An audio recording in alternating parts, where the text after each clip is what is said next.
முதல்ல நீங்க முன்னுரைக்கு அப்புறம் ஒரு செய்தியை சொன்னீங்க. வாழ்த்துதலா இருந்தாலும் சரி, கண்டனமா இருந்தாலும் சரி, இல்ல நக்கலா இருந்தாலும் சரி, கேலியா இருந்தாலும் எந்த முறையில கேட்க சொன்னீங்க. நான் ரெண்டு வகையில உங்கள்கிட்ட கேள்வி கேட்கலான் இருக்கிறேன். முதலில் என்னுடைய வாழ்த்துக்கள், எளிய முறையில இஸ்லாத்தை பரப்புவதற்கு என்னுடைய வாழ்த்துக்கள். அப்புறம் என்னுடைய கண்டனங்கள். இஸ்லாத்தில் சாதி இல்லை என்ன சகோல சொன்னீங்க. ஆனா இஸ்லாத்தில் சாதி இல்லை. அதாவது ஒரு அன்புசாமி செட்டியார் இருப்பார், அன்புசாமி ஆசாரி இருப்பார், அன்புசாமி பிள்ளைவாள் இருப்பார். அதே மாதிரி ஆல்பட் நாடார் இருப்பார், ஆல்பட் செட்டியார் இருப்பார், ஆல்பட் பிள்ளைவார் இருப்பார். இந்து மதத்திலே சாதி இருக்கிறது, கிறிஸ்துவ மதத்திலே சாதி இருக்கிறது. ஆனால் இஸ்லாத்தில் இல்லை என்று நீங்கள் சொல்லலாம். ஆனால் அல்லாஹ் பிச்சை ஆசாரி இல்லை, அல்லாஹ் பிச்சை செட்டியார் இல்லை, அல்லாஹ் பிச்சை கோணார் இல்லை. ஆனா அல்லாஹ் பிச்சையில் அந்த கோணார் என்கிற உணர்வு, அந்த நாடார் என்கிற உணர்வு, சாதிய உணர்வு உள்ளே இருக்கிறது என்பதை பகிரங்கமாக குற்றம் சாட்டுகிறேன். நீங்கள் மறுக்கலாம். ஆனால் தமிழ்நாட்டிலே முதலாக, ஏன் இந்தியாவிலே முதலாக இஸ்லாமிய மதற்கு மாறப்பட்டது தென்காசி அருகே இருக்கக்கூடிய பண்புலியில் இருக்கக்கூடிய மீனாட்சிபுரம் தான் முதல் மத மாற்றத்துக்கு வித்திட்டது. அந்த பகுதிகளுக்கு நாங்கள் கலாய்வுக்கு சென்று அங்க இருக்கக்கூடிய தோழர்களை சந்தித்து இஸ்லாத்தை எந்த காரணத்திற்காக நீங்கள் பின்பற்றுகிறீர்கள் என்று கேட்கிற போது அங்க இருக்கக்கூடிய ஒரு பெண்ணிடத்திலே கேட்டோம், நீங்கள் இஸ்லாத்தை பின்பற்றி இருக்கிறீர்களே, அந்த கடவுள் நம்பிக்கை நீங்க இரு கை கூப்பி வணங்கி இருக்கிறீர்கள், இப்போது கையை விரிச்சு கும்பிடுறீங்க, இதுல ஏதாவது மாறுபாடு இருக்குதா? நீங்க ஒரு சிலையை பார்த்து வணங்குறீங்களே, இல்லை நாங்கள் இறைவனை ஏற்றுக்கொள்கிறோம் சொன்னாங்க. உங்க பெண்களா இருக்கிறீங்க, இது வரைக்கும் நீங்க புர்கா போடாத பெண்கள் உங்களுக்கு புர்கா அங்கிய போட்டுவிட்டு ஒரு அடிமைத்தனத்தை சொல்றாங்களே, இதை நான் அதை கூட ஏற்றுக்கொள்கிறோம் என்று சொல்லி இறுதியாக அந்த பெண் என்னிடத்திலே பேசுகிற போது என்னிடத்தில் ஆதாரம் இருக்கிறது, வீடியோ காட்சி இருக்கிறது, நான் ஒளிப்பதிவு செய்து வைத்திருக்கிறோம். அந்த பெண் கண்ணீர் விட்டு சொன்னார்கள், நான் இஸ்லாமாக மாறிவிட்டேன், இஸ்லாமியாக மாறினாலும் கூட எங்கள் வீட்டு பெண்ணை அவர்கள் திருமணம் செய்து கொள்ள மறுக்கிறார்கள். காரணம், இரண்டு காரணங்களை சொல்லுகிறார்கள். ஒன்னு, பணம் இல்லை என்று மழுப்புகிறார்கள். அது வல்ல காரணம், என்னை பார்த்து பரட்சியாக, பள்ளச்சியாக, சக்கிலிச்சியாக தான் இஸ்லாம் பார்க்கிறது என்று அந்த பெண் ஆதாரமாக சொல்லியிருக்கிறார். அதையும் மீறி இதை போன்று தமிழ்நாடு முஸ்லிம் முன்னேற்ற கழகம், தௌஹீத் ஜமாத் போன்ற இளைஞர்கள் அந்த பெண்களை திருமணம் செய்தாலும் 6 மாத காலத்திற்குள்ளாக அந்த பெண்களுக்கு தலாக் கொடுத்து விட்டு சென்றிருக்கிறார்கள். இந்த அவலத்தை இஸ்லாம் போர்க்காமல் எப்படி நீங்க சாதி ஒளிந்து விட்டது, இஸ்லாத்திலே சாதி இல்லை என்று சொல்லீர்கள். இஸ்லாமிய மதத்திலே சாதி இல்லை, ஆனால் இஸ்லாமியரிடத்திலே சாதி உணர்வு இருக்கிறதே, அதற்கு நீங்கள் என்ன பதில் சொல்ல போகிறீர்கள்? அப்ப இஸ்லாத்துல சாதி இருக்குங்கிறதுக்கு அவர் சொன்ன ஆதாரம் என்னன்னு கேட்டா, மீனாட்சிபுரத்துல ஒரு அம்மாட்ட போய் கேட்டேன், இந்த அம்மா கண்ணீரோட சொன்னாங்கிறாங்க. அப்ப இது நம்ம நீங்க அந்த ஆதாரத்தை எனக்கு தரணும். ஏன்னு கேளுங்களேன், இது அப்படி 100% போய். ஏன்னு கேட்டா, இதே மீனாட்சிபுரத்துல ஒரு வருடத்திற்கு முன்னாடி இந்தியா டுடேல இருந்து போய் பேட்டி கண்டாங்க. இந்தியா டுடே பத்திரிகையில இருந்து இப்ப எப்படி இருக்குது அந்த மீனாட்சிபுரம் அப்படின்னு சொல்லி பேட்டி கண்டு அங்கு உள்ள மக்கள் என்ன செய்யறாங்க, ரொம்ப மகிழ்ச்சியாகவும் நல்ல குடும்பத்தோட நல்ல வாழ்க்கையை கிடைத்திருப்பதாகவும் எந்த குறையும் இல்லைன்னு சொல்லி இப்ப இவ்வளவு காலத்துக்கு இப்ப இப்படி இருக்குது என்பதற்காக பேட்டி கண்டு நம்ம சொல்றதை விட அவங்க சொல்றதை போட்டது. அந்த மாதிரியான அடிப்படையில் தான் அது இருக்கிறது. அதை நீங்க முதல்ல பதிவு பண்ணிக்கொள்ள வேண்டும். எங்க மார்க்கத்தை பொறுத்த வரைக்கும் சாதி இல்லைங்கிற விஷயத்த இப்பவும் நாங்க அடிச்சு சொல்றோம். நீங்கள் எங்கேயோ ஒரு தவறான இடத்தில் இருந்து ஒரு தகவலை பெற்றுதான் நீங்க சொல்லிக் கொண்டிருக்கிறீர்கள். இப்போதைக்கு நீங்க எடுத்துக்கொண்டால் கூட எங்க சமூகத்துல இந்த கேமரா எடுத்துக்கொண்டிருக்கிறார், அவர் கூட வந்தவர் தான், அவருக்கு என்ன சாதி தெரியாது, அவங்க தான் இஸ்லாத்தை ஏற்றுக்கொண்டவர் தான். ஒருத்தர் இஸ்லாத்தை ஏற்றுக்கொண்டு ஒருத்தர் வந்து விட்டார்னு சொன்னா அவருடைய சாதி என்னங்கிறத மறந்து போற அளவுக்கு தான் எங்க சமூக அமைப்பில் நீங்க இன்னைக்கு பார்க்கலாம். எத்தனையோ பள்ளிவாசல்கள்ல தலித்து மக்களாக இருந்து இஸ்லாத்துக்கு வந்தவங்க மத குருவாக இருந்து கொண்டிருக்கிறார்கள். அதை நீங்க பார்க்கலாம். எத்தனையோ மாவட்டங்கள்ல எங்க அமைப்புல மாவட்ட நிர்வாகிகளாக தலித்து மக்களாக இருந்து இஸ்லாத்துல வந்தவர்கள் மாவட்ட தலைவராக, மாவட்ட செயலாளர்களாக, மாவட்ட பொறுப்பில் இருக்கக்கூடிய நிலையெல்லாம் நாங்க எங்க அமைப்புல சமூகத்தில் உண்டாக்கி வச்சுக்கிட்டு இருக்கிறோம். அதே மாதிரி திருமணம் என்ன இருக்கு, ஒன்னே ஒன்று இருக்குது. என்ன இருக்குன்னு கேட்டா, இந்த பொருளாதார ஏற்றத்தாழ்வை எங்க மக்கள் என்ன செய்யறாங்க, திருமணத்தின் போது பார்க்கிறாங்க. அதை நாங்க உள்ளதை ஒத்துக்கிறோம். அது மார்க்கத்தில் அப்படி இல்லாட்டாலும் என்ன செய்வாங்க, கல்யாணம் பண்ணும் பொழுது அவங்க வசதி என்ன, நம்ம வசதி என்ன என்ற ஒரு அடிப்படையில் பார்க்கிறாங்களே தவிர, அந்த ஒரு பார்வை எல்லாத்தையுமே இருக்கிறது. அது இல்லைன்னு நாங்க மறுக்க இயலாது. அதை தவிர இவன் இந்த ஜாதிக்காரன், அவன் அந்த ஜாதிக்காரன், இந்த குளத்துக்காரன், அந்த குளத்துக்காரன் எல்லாம் கிடையாது. எத்தனையோ தலித்து மக்களுடைய, இன்னும் சொல்ல போனால் நாங்களே தாவா சென்டர்னு சொல்லி ஒரு சென்டர் நடத்தி கொண்டிருக்கிறோம். இஸ்லாத்துக்கு வரக்கூடிய எத்தனையோ பெண்கள் வர்றாங்க, அவங்களுக்கு நாங்களே முன்னின்று திருமண வாழ்க்கை வரைக்கும் ஏற்பாடு செய்து நினைஞ்சிருக்கிறோம். சுப்ரீம் ஹைகோர்ட்லயே நான் கேஸ் போட்டு அந்த பெண்களை நாங்கள் கஸ்டடியில் எடுத்து அவங்களுக்கு மன வாழ்க்கையெல்லாம் அமைத்து கொடுத்ததற்கெல்லாம் நிறைய உதாரணங்கள் இருக்கிறது. அதனால கல்யாண விஷயமோ வேற சமத்துவ சகோதரத்து விஷயத்திலேயோ எங்கள்கிட்ட எந்த விதமான தீண்டாமையும் கிடையாது. இன்னும் சொல்ல போனா தீண்டாமைன்ற பிரச்சனை என்ன, தொடுவது, அவன் நடமாடுற தெருவில் நான் நடமாட்டேங்கிறது, அவன் குளிக்கிற குளத்துல நான் குளிக்கிறதுங்கிறது, அந்த உனக்கு குடி தண்ணி தனி எனக்கு தனி, இந்த மாதிரியான மேட்டர்கள் கண்டிப்பா எங்கள்கிட்ட சொல்ல முடியாது. அதுதான் தீண்டாமைங்கிறது. அதிகபட்சமா என்ன நீங்க சொல்ல நினைக்கிறீங்கன்னா, கல்யாணம் பண்றது நடக்க மாட்டேங்குது என்கிற ஒரு அடிப்படையில் நீங்க கேட்கறீங்க. அதுவும் நடந்து கொண்டுதான் இருக்கிறது. திருமணத்தில் என்ன செய்யறாங்கன்னு கேட்டா, எங்க ஊர்ல பாரம்பரிய முஸ்லீமா இருந்தா கூட ஒரு ஏழையான ஒரு நல்லவனை விட்டு பணக்காரனை தேர்ந்தெடுக்கிறாங்க. இன்னைக்கு நாங்க பாக்குறோம், ஒரு காயல் பட்டத்தை எடுத்துக்கிறோமே, பக்கத்துல ஊரை எடுத்துக்கிறீங்களேன், அங்க கோடீஸ்வரர் விட்டு ஆளா இருக்காரு, ஒரு ஏழை முஸ்லீம் இருக்கிறான், அவனும் பாரம்பரியமா உள்ள வந்தான். இவங்க அந்த ஏழை வீட்டுல எடுக்க கொஞ்சம் யோசிப்பாங்க. எதுக்காக யோசிக்கிறாங்க? பண அந்தஸ்தில் வித்தியாசம் இருக்குங்கிற ஒரு காரணத்துக்காக வேண்டி. அதேதான் மூணாட்சிபுரத்து விஷயத்தை பொருளாதார ஏற்றத்தாழ்வுங்கிற அடிப்படையில் அதை பார்த்து செய்யறாங்களே தவிர, இந்த ஏழையா இருக்கிறவர் ஒரு ஸ்டேட்டஸுக்கு வந்துட்டாருன்னு சொன்னா அப்ப அதை திருமணம் பண்ணிக்க ரெடியா இருக்கிறாங்க.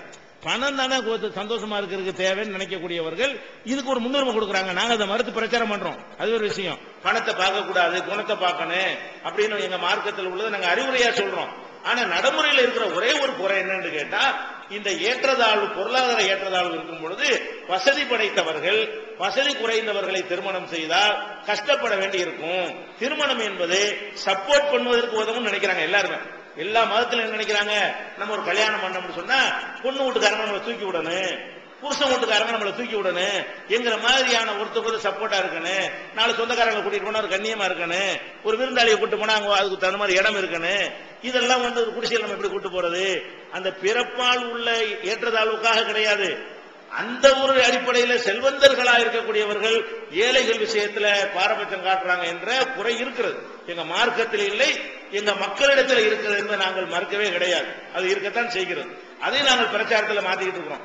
இதே மக்கள், இந்த புதுசா இஸ்லாத்துக்கு வரக்கூடிய மக்கள், அதே பொருளாதார தரத்தில் உள்ள ஒரு முஸ்லிம் ஏழையை மணந்து கொள்றதுக்கு ஆம்பளை மணந்து கொள்ள உடன்பட்டார்கள் சொன்னா ரொம்ப எளிதாக திருமணம் நடந்துவிடும்.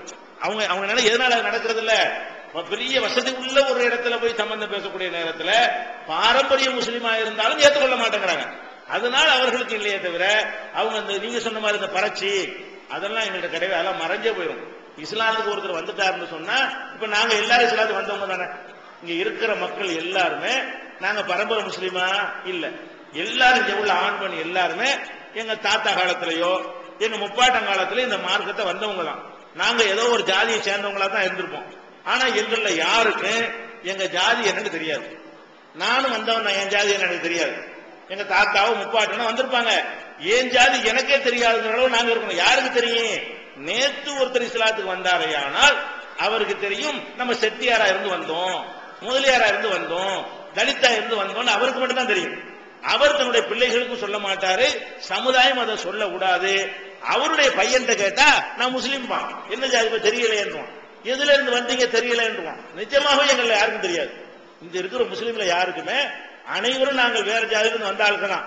நாங்களே நேரடியா வந்திருந்தால் எங்களுக்கு தெரியுமே தவிர, எங்க தாத்தா காலத்துல வந்திருப்பார்களே, ஆனால் எங்கள்ல உள்ள ஒரு ஆளுக்கும் நாங்க எந்த ஜாதி, ஐயரா இருந்தாலும் ஐயர் நாங்க சொல்லிக் கொள்ள மாட்டோம், முதலியாரா இருந்தாலும் முதலியார் பெருமையை சொல்லிக் கொள்ள மாட்டோம், தலித்தா இருந்தாலும் தலித்தின் சிறுமையா சொல்லிக் கொள்ள மாட்டோம். அந்த அளவுக்கு நாங்க என்ன செய்யறோம், தெளிவா இருக்கிறோம். ஜாதி கிடையாது. நீங்க ஒன்னே ஒண்ணு இருக்கலாம், தென்காசியில் உள்ள பணக்காரர்கள் மீனாட்சிபுரத்தில் உள்ள ஏழை பெண்களை மணக்கல என்ற அடிப்படையில் சொல்லலாம். அது மீனாட்சிபுரத்துக்கு மட்டும் உள்ளது கிடையாது, தென்காசியில உள்ள ஏழை பிள்ளைகளுக்கும் உள்ளதுதான். தென்காசியில பாரம்பரிய முஸ்லீம் இருக்கிறாங்க, அந்த ஏழை குமார்களுடைய நிலைமை அதுதான். அதனாலதான் கல்யாணம் பண்ண மாட்டேங்கிறானே தவிர இந்த மேட்டே கிடையாது. அப்படிதான் பள்ளியாசல வர விட மாட்டான், தொட விட மாட்டான், ஒன்றோட நெருங்கி விட மாட்டான். அவங்களும் என்ன செய்யணும், நம்ம பொருளாதார நிலையில இந்த மாதிரி இது சாத்தியப்படாது, நமக்கு ஏற்ற ஒரு வசதியான ஒரு மாப்பிள்ளையை பார்த்துக்கிறோம் வந்தார்களே, ஆனால் அது சாதாரண நடந்து போய்விடும். இதுதான் விஷயம். ஆனா இதுவும் குறை என்பதை நான் ஒத்துக்கொள்வேன். எங்க மக்கள்கிட்ட குறை இருக்குது, அதை மாற்ற முயற்சி பண்ணுவேன். நான் ஒரு சிறப்பு பள்ளி ஆசிரியை. சிறப்பு பள்ளினா எங்க ஸ்கூல்ல மூளை வளர்ச்சி இல்லாத பிள்ளைங்க, மன வளர்ச்சி குன்றிய ஸ்கூல், ஆட்டிசம், இந்த மாதிரி பிள்ளைங்க டவுன்ஸ், இந்த மாதிரி சிபி, இந்த மாதிரி பிள்ளைங்க நிறைய. இப்ப ஆர்டிஸ்ட் எடுத்துக்கிட்டானா அவன் ரொம்ப இன்டெலிஜென்டா இருப்பான், அவனோட உலகம், அவன் பேரு, அவ அப்பா அம்மா அதை தெரியாது. அந்த மாதிரி பிள்ளைங்க எல்லாம் படிக்கிறாங்க. அவங்க இப்ப நாங்க அதை என்ன கேக்குறேன்னா, இந்து மதத்துல முன் செய்த பாவம், இப்படி குழந்தைங்கலாம் நிறைய பிறக்குது. இப்போ இந்து மதத்துல முன் செய்த பாவம் இது வேணும் அப்படின்னு சொல்றாங்க.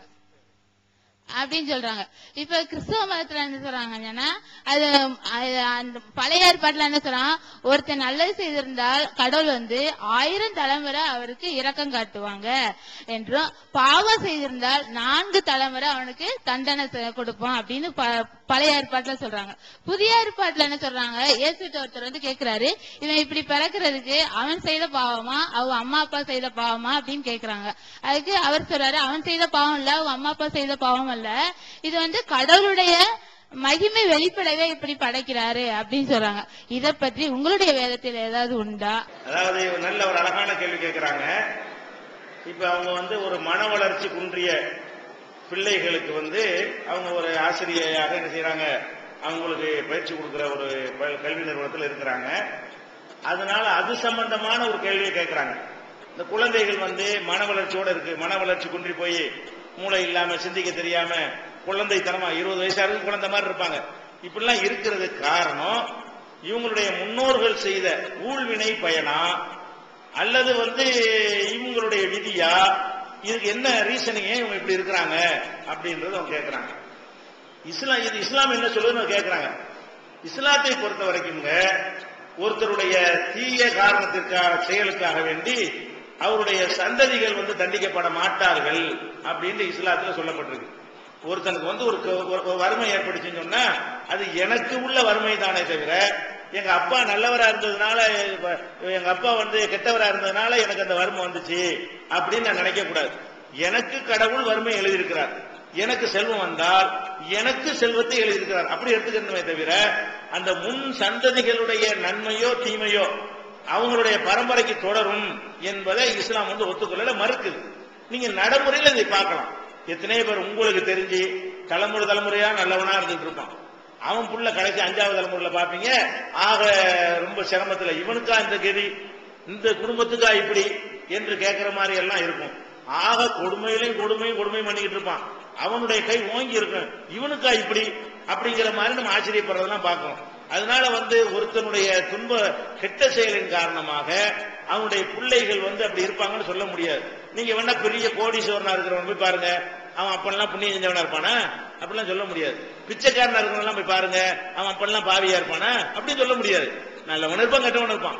நல்லவனுக்கு பிறந்தவனும் கோடீஸ்வரனா இருப்பான், கெட்டவனுக்கு பிறந்தவனு கோடீஸ்வரனா இருப்பான். ஒரு ஊனமுற்றவனை எடுத்துக்கொண்டு இவங்க அப்பா தப்பு செஞ்சா அதனாலதான் ஊனமுற்றவன் பாத்தீங்கன்னா அப்படி இருக்காது.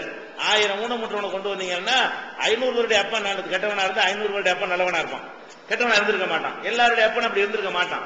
அப்ப ஊனமா இருக்கிறது குறைபாடா இருக்கிறதெல்லாம் அவன் அப்பன் கெட்டவனா இருக்கிறது கொடுத்த பனிஷ்மெண்ட்.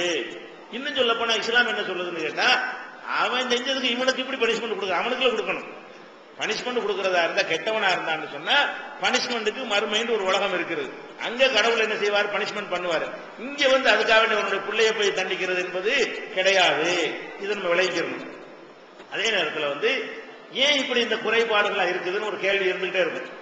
இஸ்லாத்துல அப்படி கிடையாட்டா கூட ஏன் ஒருத்தன் நல்லா இருக்கிறான், ஒருத்தன் கண்ணு இல்லாம இருக்கிறான், அவன் நிலை இருந்து பார்த்தா எவ்வளவு பாதிப்பது, ஒருத்தன் நல்லா எல்லா உறுப்பும் ஆரோக்கியமா இருக்கான், ஒருத்தன் கை கால் நொண்டியா இருக்கிறான், அது அவனுக்கு எவ்வளவு பெரிய பாதிப்பு என்று நம்ம பார்த்தோம்னு சொன்னா இதுக்கு ஏதாவது ஒரு விடை இருந்தா நல்லா இருக்குன்னு எல்லாரும் நினைக்கிறோம். ஒவ்வொருத்தரும் ஒன்னொரு வினா இதெல்லாம் சொல்லுவாங்க. இஸ்லாம் என்ன பண்ணுதுன்னு கேட்டா இதுக்கும் விடை சொல்லுது. என்ன விடை சொல்லுதுன்னு கேட்டா, உலகத்தில் உள்ள எல்லா மனிதர்களுமே எல்லா நன்மைகளும் கொடுக்கப்பட்டு படைக்கப்படவே இல்லை. எல்லாருமே யார ரொம்ப நல்லா இருக்காரு நினைக்கிறீங்களோ அவர் கூட்டுவாங்க, அவர்கிட்ட 75 நன்மை தான் இருக்கும், 25 கஷ்டம் அவர்கிட்ட இருக்கும். யார் ரொம்ப நல்லா இருக்காருன்னு நினைக்கிறீங்களோ, ஒரு கோடீஸ்வரனை தான் நல்லா இருக்காருன்னு நினைப்பீங்க, அவரை கூட்டிட்டு வாங்க. கோடிதான் உங்களுக்கு தெரியும், பங்களா தெரியுது, கார் தெரியுது, அவருடைய பேரு புகழ் செழிப்பு உங்களுக்கு தெரியுது. உள்ளுக்குள் நுழைஞ்சு பாத்தீங்கன்னு சொன்னா அவர் கொண்டாடிங்க ஒரு பஞ்சாயத்தா இருக்கு, அவர் புள்ள தருதலையா இருப்பான், இவருக்கு 72 நோய் இருக்கு, இருக்கிறத இவ்வளவு பணத்தை வச்சு சாப்பிடக்கூடாது டாக்டரு, பணம்லாம் இருக்கு. அப்ப அவனுக்கு மைனஸ் இருக்கும். எல்லா மனிதர்களுமே குறைபாடுகளும் நிறைபாடுகளும் உள்ளவர்களாகத்தான் படைக்கப்பட்டிருக்கிறார்கள். 75 நிறை இருக்குமே, ஆனால் 25 குறை இருக்கும். இப்படித்தான் எல்லாருமே இருக்கும். 100% நல்லது பெற்றவன் யாருமே கிடையாது. ஒருத்தன் சாப்பாட்டு கஞ்சி கஷ்டப்படுறவனா இருப்பான், ஆனா அவன் நினைச்சதை சாப்பிட ஏனும். பிரியாணி நாள் வெட்டுவான், இந்த சட்டி சாப்பிட சாப்பிடுவான், ஒண்ணும் அவனுக்கு செய்யாது. இன்னொருத்தனுக்கு கோடி கோடியா இருக்கு, பிரியாணி வாசம் பிடிக்க முடியுமே தவிர ஒரு கவலத்தை எடுத்து வாய்க்குள்ள வைக்க முடியாது. டாக்டர் சொல்லிடுவாரு, நீ கேழ்வரகு ரொட்டி சாப்பிடு அல்ல கேழ்வரகு கூழு சாப்பிடு. இவ்வளவு பணத்தை வச்சிருந்தும் கூட அது எவ்வளவு பெரிய மனவேதனை, அவரும் கஷ்டம் இருக்குதான் செய்யும். நம்ம நினைக்கிறோம் இந்த பங்களாவையும் காரையும் பார்த்து நல்லா இருக்காருன்னு நினைக்கிறோம். இல்ல, அவருடைய இன்னொரு பக்கம் நமக்கு தெரியல, ஒரு பக்கத்தை நம்ம பார்க்கிறோம், இன்னொரு பக்கம் தெரியல. அப்ப எல்லா மனிதர்களுமே குறையோடு தான் இருக்கிறார்கள். அந்த குறை எப்படி இருக்குன்னு கேட்டா மாத்தி மாத்தி இருக்கும். எல்லாருக்குமே வறுமைங்கிற குறையை கொடுக்க முடியாது. கொஞ்சம் பேருக்கு வறுமைங்கிற குறை, கொஞ்சம் பேருக்கு நோய், கொஞ்சம் பேருக்கு பிள்ளை இல்லைங்கிறது, கொஞ்சம் பேருக்கு கொண்டாட்டி சரியில்லைங்கிறது, கொஞ்சம் பேருக்கு புருஷன் சரியில்லைங்கிறது, ஏதாச்சும் ஒரு குறைகள். எல்லாருமே அந்த குறைகளை மாத்தி மாத்தி கடவுள் கொடுத்திருக்கிறார். அப்படி குறை இருந்தா தான் உலகம் ரன் ஆகும். உலகம் இயங்குறதா இருந்தா எல்லாம் 100% கரெக்டா இருந்தா உங்களுக்கு நான் தேவையில்லை, எனக்கு நீங்க தேவையில்லைன்னா உலகமே இயங்காது, அவ்வளவு செத்து போயிடும். அப்ப உலகம் இயங்குறதுக்கு என்ன வேணும்? எனக்கு சில குறை இருக்கணும், அந்த குறையை நீங்க நிவர்த்தி பண்ணணும். இந்த மனநோயாளின்னு ஒருத்தர் இருந்தா தான் உங்களுக்கு வாழ்க்கை ஓடும், அப்படி இல்லாட்டி உங்களுக்கு வேலை இல்லாம போயிடும். இப்படி ஒருத்தருக்கு ஒருத்தர் சார்ந்து இருக்கணுமா இல்லையா? இப்ப டாக்டர்லாம் வாழ்வான், யாருக்குமே நோய் வரல, டாக்டர் வாழ இயலுமா? டாக்டர் வாழ முடியாது. அப்ப எல்லாத்தையுமே பணம் இருக்குது. நான் என் வீட்டு வயல்ல விவசாயத்துக்கு கூலிக்கு ஆள் கிடைக்குமா?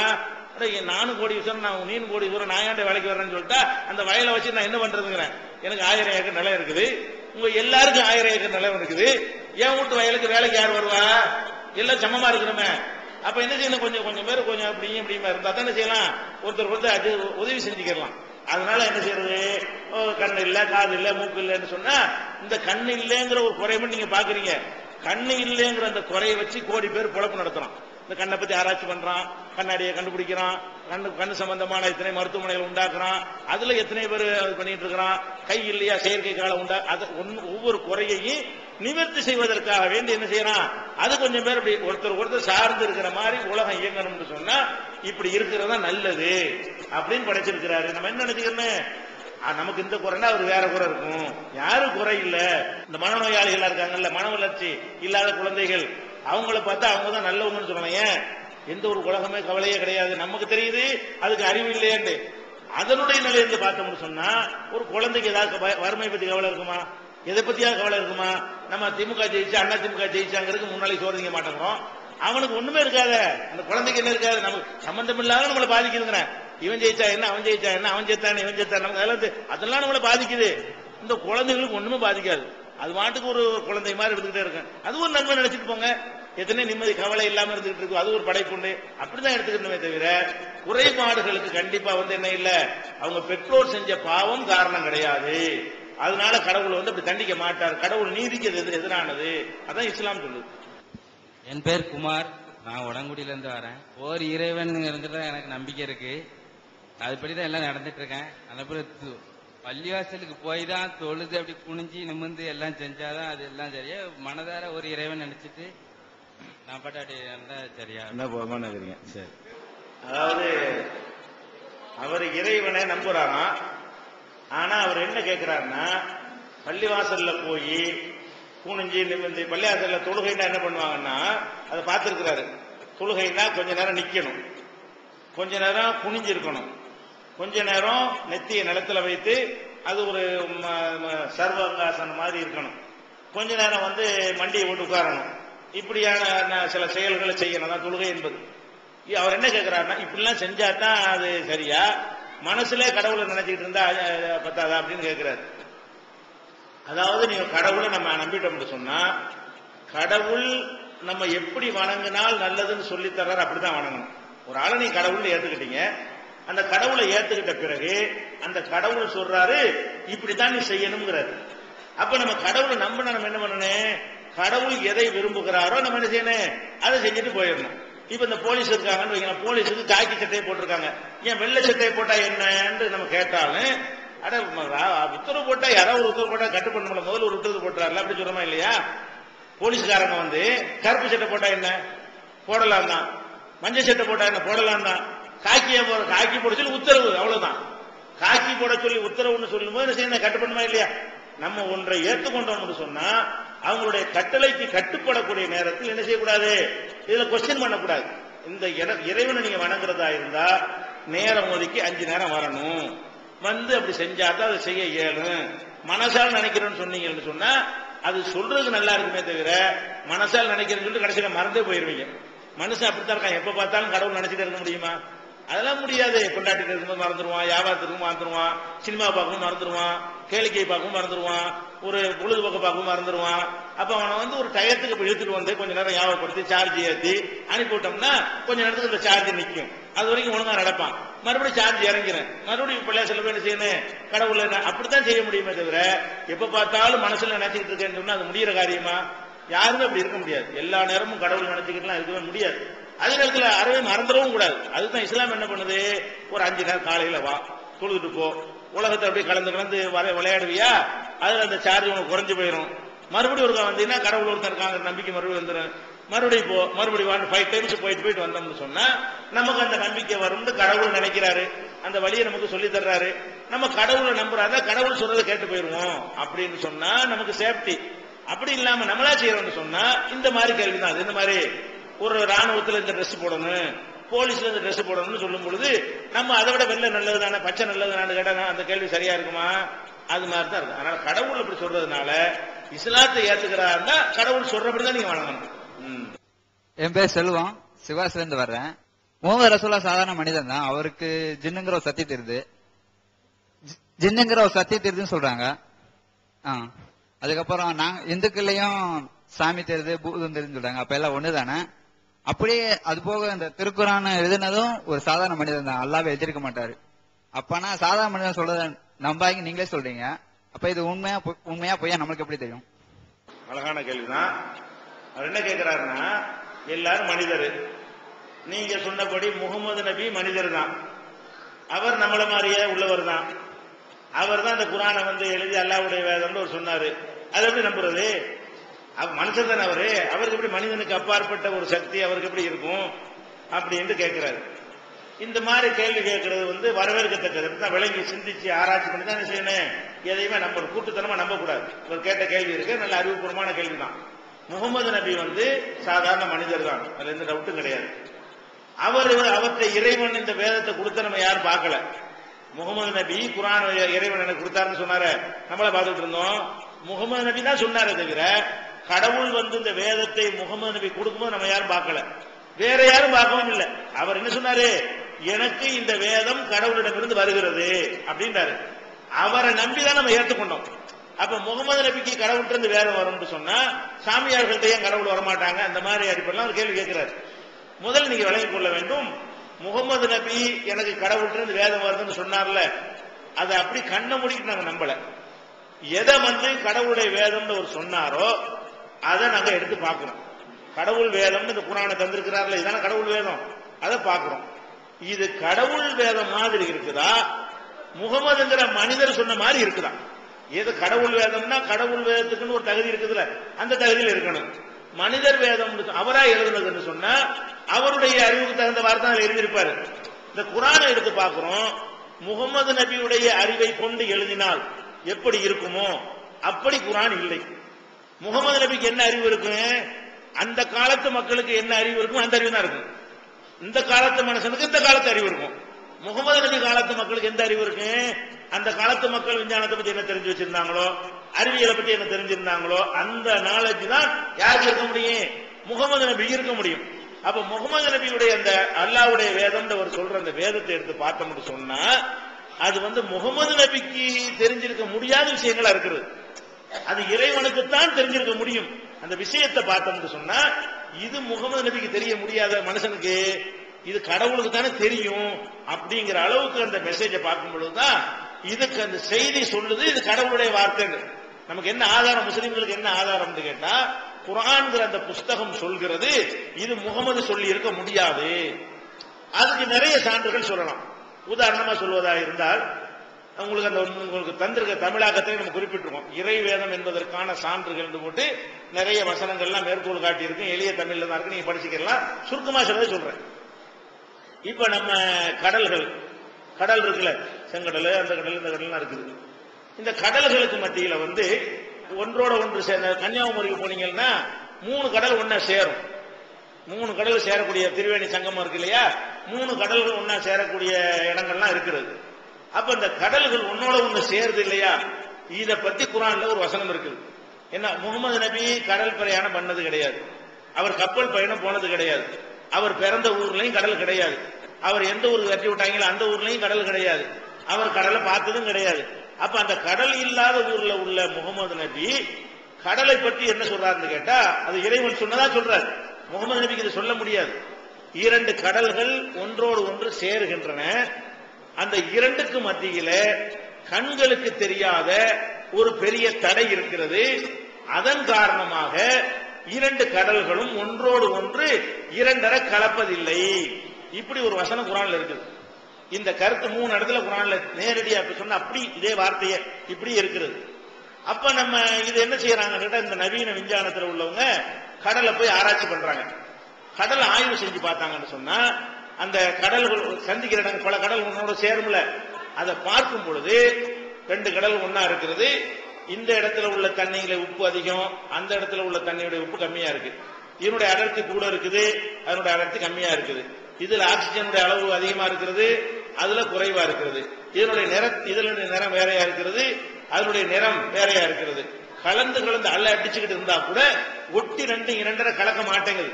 எப்படி தண்ணியோட தண்ணீரை கலந்தால் ஒன்னாகி விடுகிறது, பாலோட தண்ணீரை கலந்தால் ஒன்னாகி விடுகிறது, எண்ணெயோட தண்ணீரை கலந்தால் ஒன்னாகாது. கொஞ்சம் எண்ணெய் ஒரு பாட்டில ஊத்தி அதே அளவுக்கு தண்ணீரை ஊத்தி குளுக்குன்னு குளுக்கினாலும் வச்சா என்னவாயிரும், எண்ணெய் மேல தண்ணி கீழே போயிடும். விளங்குதா? எண்ணெயுடன் தண்ணீரை எப்படித்தான் கலந்தாலும் 2 ஒன்று சேராது அப்படின்னு படிச்சிருக்கான்ல, அந்த அடிப்படையில அந்த மாதிரி கடல் இருக்குங்கிறான். கடல் தண்ணி தான், 2 தண்ணி சேராதுங்கிறான். இவன் இந்த கடல் ஆய்வு செஞ்சவன் குர்ஆனையும் படிக்கிறான், இந்த கடலையும் பார்க்கறான். இது எப்படி முகமதுக்கு தெரியும்? அவருக்கு இருக்கிற அறிவை கொண்டு கடல்ல இப்படிலாம் இருக்குதுங்கிறத கடலை பார்க்காத ஒருத்தருக்கு இப்படி சொல்ல முடியும்? அவன் திகைத்து போய் என்ன செய்யறான், அவன் இஸ்லாத்தை நோக்கி இது கடவுள் வார்த்தை தான், இது மனிதன் சொல்லி இருக்க முடியாது இப்படின்றத பார்க்கிறோம். அதே மாதிரி இந்த சூரியன் இருக்கு இல்லையா, சூரியன் முதல்ல என்ன செஞ்சா, மனிதன் பூமி அப்படியே நிக்குது, சூரியன் அப்படியே நிக்குது, பூமிக்குள்ள ஒரு மாடு இருக்கிறது, மாட்டு கொம்புக்கு மேல இந்த பூமியை உட்கார வச்சிருக்குது, இந்த மாதிரி எல்லாம் கட்டுக்கதைகளை மனுஷன் நினைச்சிட்டு இருந்தான், நம்பிக்கிட்டு இருந்தான். அதுக்கப்புறம் இந்த பாதி தெரியுதுல, இதுக்கப்புறம் உலகமே இல்ல, இப்படி போனா கீழே விழுந்துருவோம் நினைச்சான். தட்டையா இருக்குல்ல, இப்படி தட்டையா இருக்குமா, அங்க போனா கீழே விழுந்துருவோம் என்கிற மாதிரிலாம் மனிதன் அந்த காலத்துல நினைத்து வைத்திருந்தான்.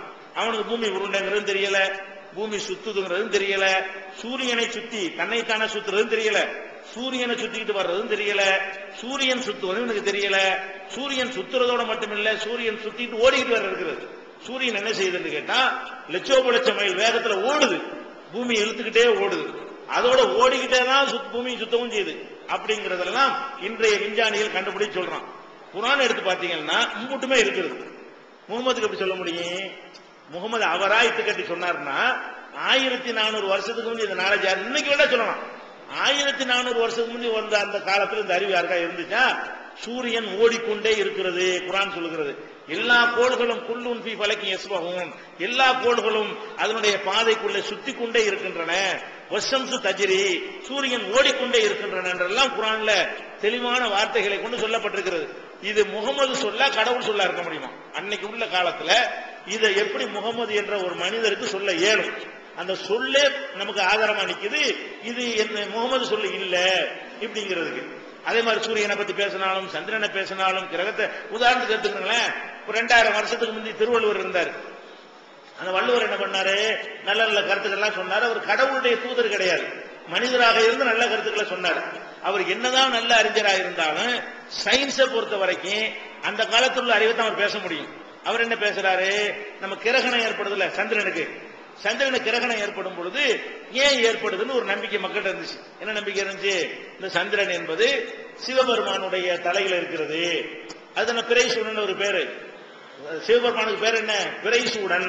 பிறையை நெத்தில சூடி கொண்டிருக்கிறாரு. பித்தா பிறை சூடி பெருமான அருளாளான் படிக்கிறாங்க. பிறையை சூடி கொண்டிருக்கிறாரு சிவபெருமான். சிவபெருமான் தலையில நிலவு இருக்கிறது, கழுத்துல பாம்பு இருக்கிறது. இந்த பாம்பு என்ன செய்யும் கேட்டா, ஒரு திடீர்னு அந்த நிலவை முழுங்கிரும், முழுங்கிட்டு பிறகு துப்பும். அதான் கிரகணம். பாம்பு தீண்டுறதுக்கு பேர் தான் என்னது? கிராணம் தீண்டுறதுமாங்க அந்த காலத்துல பெண்கள்ட்ட கேட்டீங்கன்னா. என்னடான்னு கேட்டோம்னா, அந்த பரமசிவன் கழுத்தில் இருக்கிற பாம்பு வந்து என்ன செய்யுது, சந்திரனை வந்து முழுங்குனதை பிறகு துப்புதுங்கிறார். இது வந்து மக்கள்கிட்ட இருந்த நம்பிக்கை. வள்ளுவர் இந்த நம்பிக்கை இருந்த காலத்துல வாழ்ந்தார் பாத்தீங்களா, இதே அவரும் சொல்றாரு. கண்டது மண்ணும் ஒரு நாள் அலறு மண்ணும் திங்களை பாம்பு கொண்டட்டு. சந்திரனை வந்து பாம்பு விழுங்கியது போல காதலன் காதலியை சந்திப்பது ரொம்ப அரிதாகிவிட்டதுன்னு சொல்றாரு. அப்ப சந்திரனை பாம்பு விழுங்குதுங்கிறாரு கிரகணத்தை பத்தி பேசும் பொழுது. அவருடைய அறிவை கொண்டு அப்படித்தான் பேச முடியும். அப்ப வள்ளுவர் பேசுற மாதிரி தானே முகமது நபி பேசியிருக்க முடியும். முகமது நபி பேசுறாரு கிடையாதுங்கிறாரு. இந்த சூரிய சந்திர கிரகங்கள் எல்லாம் அது இறைவனுடைய ஏற்பாட்டின்படி நடந்து கொண்டிருக்கிறது. அது ஒரு நெருக்கடியான கட்டம் வருகிறது. அந்த நேரத்தில் இறைவன் பாதுகாப்பு தேடுங்கன்னு சொல்லி அதுல கூட ஒரு மூட நம்பிக்கையை விளக்குற விதமாக முகமது நபி பேசுறார். அப்ப நம்ம என்ன பாக்குறோம்னு கேட்டா, குர்ஆன்ல எடுத்துக்கொள்ளக்கூடிய அறிவுரைகள் எடுத்துக்கொண்டோமையானால் நமக்கு வந்து இது கடவுள் சொல்லி இருப்பாருன்னு நம்ம நம்புற அளவுக்கு நிறைய ப்ரூஃப் இருக்கிறது. உங்களுக்கு தெரிஞ்ச ஒரு உதாரணம், பெரிய ஆய்வுலாம் வேண்டியதில்லை, விஞ்ஞானம்லாம் வேண்டியதில்லை, ரொம்ப சிம்பிளா தெரிஞ்ச ஒரு விஷயம். தேன் இருக்குல்ல, தேன் நம்ம சாப்பிடணும், தேன் கடையெல்லாம் விற்கும்ல, அந்த மலை தேன் இருக்குது, கொம்பு தேன் இருக்கிறது. இந்த தேன் எப்படி உற்பத்தி ஆகுது என்று கேட்டோம்னா, அந்த காலம் வரைக்கும் என்ன சொல்லிட்டு இருந்தாங்க, தேனீக்கள் வந்து அந்த பூக்கள்ல உள்ள குளுக்கோஸை உறிஞ்சிக்கிட்டு போய் கூட்டுல சேர்த்து வைக்குது அப்படின்னு எல்லாரும் நினைச்சிட்டு இருந்தாங்க. இப்ப விஞ்ஞானிகள் இப்ப என்ன கண்டுபிடிச்சிருக்காங்க தெரியுமா, அது சேர்த்துலாம் வைக்கல, பூக்கள்ல உள்ள குளுக்கோஸை என்ன செய்யும்னா உறிஞ்சி சாப்பிட்டுருது. சாப்பிட்ட உடனே உள்ளுக்குள்ள மிஷின் ஒர்க் ஆகி அதுக்கு வந்து 2 துவாரம் இருக்கிறது. ஒன்னு மலஜலம், அது கழிவு வெளியாகிறதுக்கு உள்ளது. இன்னொன்னு வந்து இந்த தேனுங்கிறது உற்பத்தி ஆகி வர்றதுக்குன்னு வயிற்றுல இன்னொரு பாதை ஒண்ணு இருக்கிறது. இந்த குளுக்கோஸ் சாப்பிட்ட உடனே அதை கரைச்சி ஒரு மாதிரி அரைச்சி அது வேற ஒரு கெமிக்கலா மாத்தி அதை கழிவு பொருளாக வயிற்றுல இருந்து தள்ளுது. அதான் தேனு. அது உணவாக உள்ளது கிடையாது, உணவாக சாப்பிட்டுருது. அது உறிஞ்சிக்கிட்டு வந்து நமக்காக சேர்த்துலாம் வைக்கிறது இல்லை அப்படின்னு சொல்லி இப்ப கண்டுபிடிச்சு சொல்றான். தேனி எடுத்து பெரிய 1000 மடங்கு பெருசாகி காட்டுற மாதிரி ஒரு பூத கண்ணாடி வச்சு பார்த்து எங்கிட்ட இருந்து அந்த விட்டுதுங்கிறதெல்லாம் கண்டுபிடிச்சு சொல்றான். ஆராய்ச்சி பண்ணி இது வாயில இருந்து வரல, வயிற்றுல இருந்து வருதுங்கிறத கண்டுபிடிச்சு ப்ரூவ் பண்ணி சொல்றான். இது இப்ப நான் சொல்லும் போது உங்களுக்கு நிறைய பேர் புதுசா தெரியும், இதுதான் உண்மை வேணாம் வழங்குதா. அப்ப இதுக்கு முந்தைய உள்ளவங்க எப்படி விளங்கி வச்சிருப்பாங்க. ஆனா குர்ஆன்ல என்ன இருக்கு தெரியுமா, அந்த தேனீக்கள் மலர்களில் இருந்து உண்ணுகின்றன, அவற்றினுடைய வயிறுகளில் இருந்து ஒரு சுவையான பானம் வெளிப்படுகிறது. இந்த தேனி எப்படி உண்டாகிறது என்பதை பெரிதுபடுத்தி பார்க்கக்கூடிய கண்ணாடி எல்லாம் இல்லாத காலத்துல முகமது நபி சொல்றாரு, இது வந்து மலர்கள்ல இருந்து சாப்பிட்டு விடுகிறது. சாப்பிட்டது ஜீரணமாகி அவருடைய வயிறிலிருந்து வாயிலிருந்து அல்ல, யஹ்ருஜு மின் புத்தூனிஹா ஷராபுன் முக்தலிபுன் அல்வானுஹு, பல நிறங்களுடைய பானம் அதனுடைய வயிறிலிருந்து வெளிப்படுகிறது இப்படின்னு இருக்குது. அப்ப இதுல நம்ம என்ன இது எப்படி முகமது சொல்ல முடியும்? ஆச்சரியமா இருக்க. முகமதுடைய அறிவை கொண்டு சொல்ல முடியாத இதெல்லாம் பார்த்தா கடவுளுக்கு தான் இதெல்லாம் தெரிஞ்சிருக்க முடியும். இதெல்லாம் படைச்சவனுக்கு தான் தெரிய முடியும். அந்த காலத்துல, இந்த காலத்துல உங்களுக்கு தெரிஞ்சிருக்கலாம். அந்த காலத்துல யாருக்கு தான் தெரியும்? 1400 வருஷத்துக்கு முன்னாடி அது அந்த காலத்துல தெரிஞ்ச ஒரே ஒருத்தன் கடவுள் மட்டுமா தான் இருக்கணும். அப்ப இது எப்படி முகமது சொன்னாரு? அப்ப எதை வந்து கடவுள் வார்த்தை சொன்னார் அதை புரட்டி பார்த்தீங்கன்னு சொன்னா அதிசயங்களுக்கு மேல அதிசயங்களை சொல்லுகிறது. இன்றைய விஞ்ஞானிகள் அத்தனை மெய்ப்படுத்திக் கொண்டிருக்கிறார்கள். அதெல்லாம் உங்களுக்கு பட்டியலாக போட்டிருக்கிறோம். அதனாலதான் முகமது நபி சொன்னாலும் நாங்க நம்ப மாட்டோம். குருட்டுத்தனமா ஆதாரம் இருக்கிறோம் நாங்க நம்புறோம். எதனால நம்புறோம்? அல்லாஹ்வுடைய வேதம்டாரு, அதை பார்க்கிறோம். இது அல்லாஹ் சொன்ன மாதிரி இருக்கே தவிர முகமது சொன்ன மாதிரி இல்ல. அது மாதிரி இந்த சாமியார்கள் சொல்லக்கூடியவங்கள்ட்ட நீங்க ப்ரூஃப் டெஸ்ட் பண்ணி அவங்க சொல்லக்கூடியது கடவுளுக்கு தாங்கிற ஆதாரம் இருந்தா நம்புங்க. ஆதாரம் இல்லாம நம்புறதுதான் தப்புங்கிறோம். இதுக்கு ஆதாரம் வச்சிருக்கிறோம். அது முழுமையா சொல்றது ஒரு தனியா இதுக்கு தலைப்புல சிடியே போட்டிருக்கோம். 4 மணி நேரம் ஓடக்கூடிய இஸ்லாமும் அறிவியலும் அல்ல தனித்து விளங்கும் இஸ்லாம்ங்கிற தலைப்புல போட்டிருக்கிறோம். அதுல இந்த அறிவியல்லாம் என்னென்னலாம் குர்ஆன்ல சொல்லப்பட்டிருக்குங்கிறத சான்றுகளோட சொல்லி இருக்கிறோம். குர்ஆனை திறந்த உடனேயே தமிழாக உங்களுக்கு தந்திருக்கிறோம். அதுலயும் இது இறைவேதம் என்பதற்கான சான்றுகள். அந்த தலைப்பை படிங்க. அதில் குறிப்பிட்டிருக்கிற அந்த நம்பர்களை எடுத்து நீங்க டெஸ்ட் சோதனை பண்ணி பாருங்க. உங்களுக்கே இது கடவுள் வார்த்தை கண்டிப்பா தெரியும். என்னுடைய பெயர் செல்வராஜ், தூத்துக்குடி. இப்பொழுது ஐயா அவர்கள் பேசும் பொழுது ஏதோ ஒரு இடத்தில் உள்ள ஒரு அதிசயமான நீரூற்றை பற்றி பேசினார்கள். ஆனால் நானே ஜீவ தண்ணீராய் இருக்கிறேன் என்று சொல்லி உரிமை பாராட்டிய இயேசு கிறிஸ்துவை பற்றி இனிய இஸ்லாம் மார்க்கம் மிகவும் தவறாகவே நினைத்து வருகிறது. அவர்கள் அந்த எழுதிய 4 புத்தகங்களையும் என்னுடைய இனிய நண்பர் ஒருவர் மூலமாக நான் சமீபத்தில் படித்தேன். அதில் கூறப்பட்டுள்ள அநேக கருத்துகள் தர்க்கத்திற்கு ஏதுவாகவே காணப்படுகின்றன. நீண்ட விவாதத்திற்கு பின்பே ஆதாரம் இல்லாமல் எடுக்கப்பட்ட முடிவுகள் மாதிரியே தெரிகின்றன. இந்த சபையில் பேசும் பொழுது கூட பவுல் என்பவர் ஏற்படுத்திய மார்க்கம் கிறிஸ்தவ மார்க்கம் என்று ஐயா கூறினீர்கள். தங்களுடைய வார்த்தையிலேயே அது 100% பொய்யான ஒரு தகவல். பவுல் அவர்கள் ஏற்படுத்தவில்லை. அவர் மட்டுமல்ல, அவருடைய காலத்தில் இயேசு கிறிஸ்துவோடு இருந்து அவரை கண்டு மெய்யென்று விசுவாசித்த அநேகர் கூறிய கூற்றுத்தானே ஒழிய ஏதோ பவுல் ஒருவர் தனியாக ஏற்படுத்திய மார்க்கமே அல்ல. அதாவது நான் இந்த பவுல் அடிகள் தான் கிறிஸ்துவத்தை உண்டாக்குனாங்கன்னு நான் சொன்னேன்ல, நான் சொல்லல, பைபிள்ல இருக்கிறதா சொன்னேன். எதுக்கு சொன்னா, பைபிள்ல அவர் பவுலே என்ன செய்யறாரு, அவர் சொல்றாரு, நானும் இந்த வேத வசனத்துல பங்காளியா இருக்கிறதுக்காக வேண்டி நான் தான் இதை உண்டாக்குனேன் அப்படின்னு சொல்லிட்டு அவர் சொல்வதை நம்ம என்ன சொல்றோம், இதுலயே பவுலுடைய வாக்குமூலத்தை போட்டு தெளிவாக சொல்லி இருக்கிறோம். அதாவது ஆதாரத்துக்காக நான் சொல்றேன். அவர் என்ன சொல்றாருன்னு கேட்டா, பவுலு, நான் ஒருவருக்கும் அடிமைப்படாதவனா இருந்தும் நான் அதிக ஜனங்களை ஆதாயப்படுத்திக் கொள்ளும்படிக்கு என்னைத்தானே எல்லோருக்கும் அடிமையாக்கினேன். யூதரை ஆதாயப்படுத்திக் கொள்ளும்படிக்கு யூதருக்கு யூதனை போலவும் நியாய பிரமாணத்திற்கு கீழ்ப்பட்டவர்களை ஆதாயப்படுத்திக் கொள்ளும்படிக்கு நியாய பிரமாணத்திற்கு கீழ்ப்பட்டவனை போலவும் ஆனேன். நியாய பிரமாணம் இல்லாதவர்களை ஆதாயப்படுத்திக் கொள்ளும்படிக்கு அவர்களுக்கு நியாய பிரமாணம் இல்லாதவனை போலவும் ஆனேன். அப்படி இருந்தும் நான் தேவனுக்கு முன்பாக நியாய பிரமாணம் இல்லாதவனாயிராமல் கிறிஸ்துவின் பிரமாணத்திற்குள்ளானவனாய் இருக்கிறேன். பலவீனரை ஆதாயப்படுத்திக் கொள்ளும்படிக்கு பலவீனருக்கு பலவீனனை போலானேன். எப்படியாயிலும் சிலரை ரட்சிக்கும்படிக்கு நான் எல்லாருக்கும் எல்லாமும் ஆனேன். சுவிசேஷத்தில் நான் உடன் பங்காளியாகும்படிக்கு அதன் நிமித்தமே இப்படி செய்தேன். என்ன சொல்றாருன்னு கேட்டா, நான் ஆளுக்கு தகுந்த யூதனுக்கு தகுந்த மாதிரி அதுக்கு ஒரு டைலாக் கொடுத்துக்கிறோமே, கிறிஸ்தவருக்கு அந்த மாதிரி யார் யார் இருக்கிறாங்களோ அவனுக்கு தகுந்த மாதிரி பேசி எனக்கு இந்த வேதத்தில் ஒரு பங்கு வேணும், சுவிசேஷத்துல எனக்கு ஒரு பங்கு வேணும் என்பதற்கு நான் தான் இப்படிலாம் செஞ்சேன் அப்படின்னு அவர் சொல்றாரு.